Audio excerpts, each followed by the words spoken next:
Bonjour à toutes et à tous, aujourd'hui je voudrais évoquer avec vous le Reading Guide To Kill a Mockingbird aux éditions Nathan que j'ai rédigé dans le cadre du programme imitatif de spécialité LLCER anglais. Alors lorsque l'on m'a proposé de rédiger quelque chose sur ce roman, un des premiers challenges était de choisir les passages à traiter pour que les élèves avec leur regard de lecteur du XXIe siècle puissent comprendre les enjeux d'un tel roman. C'est le roman le plus lu aux États-Unis, le plus étudié. Donc le défi c'était d'arriver à proposer quelque chose pour des élèves pour qui c'était aussi peut-être le premier roman à lire intégralement en anglais.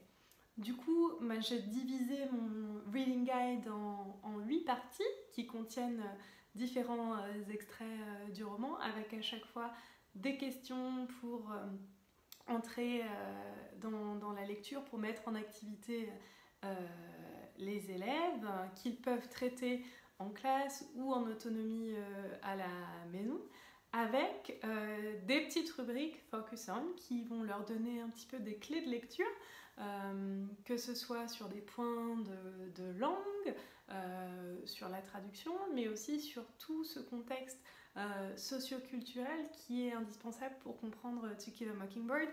C'est un roman qui se passe pendant la Grande Dépression dans les années 30 et ça a un impact fort sur les villageois de Macomb, la population de cette petite ville du sud des États-Unis dans laquelle Scout, la narratrice, vit avec sa famille, mais aussi d'autres rubriques qui éclairent un petit peu les choix d'écriture de Harper Lee. Si on pense par exemple à la figure de Calpurnia, qui est un personnage important, il n'est pas anodin que l'auteur ait décidé de reproduire son phrasé sur la page. Ça dit quelque chose sur ses intentions d'auteur, justement sur le message qu'elle souhaite faire passer dans un contexte notamment de ségrégation. Donc tous ces éléments-là sont des clés pour aider les élèves. Les parties suivent la chronologie du roman, mais elles ne sont pas toutes obligatoires. C'est à vous de voir en fonction de vos envies, en fonction des besoins de vos élèves. Tout peut être traité comme uniquement certains passages en fonction de vos choix. En tout cas, chaque partie se conclut par une tâche pour que les élèves puissent s'approprier un petit peu les thèmes forts et les enjeux qu'ils auront vus au cours de la partie, en alternant à chaque fois les activités langagières, que ce soit orales ou écrites.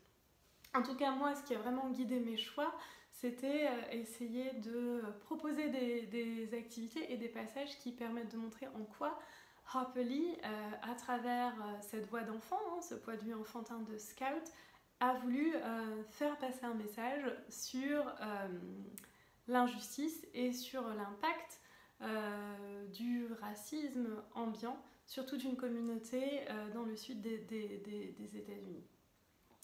En parallèle de ça, en début et en fin de Reading Guide, vous retrouverez des pages dédiées qui mettent en contexte un peu les choses, qui présentent Harper Lee. C'est une auteure au final qui aura publié que 2 romans au cours de sa carrière littéraire.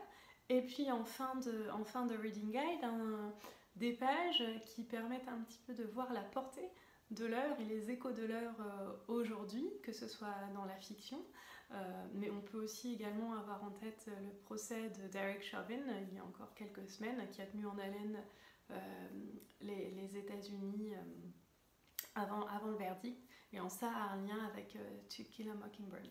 Voilà, j'espère que ce Reading Guide pourra vous aider, qu'il aidera vos élèves à découvrir ce roman si puissant encore aujourd'hui, et je vous en souhaite une bonne lecture. Bye bye!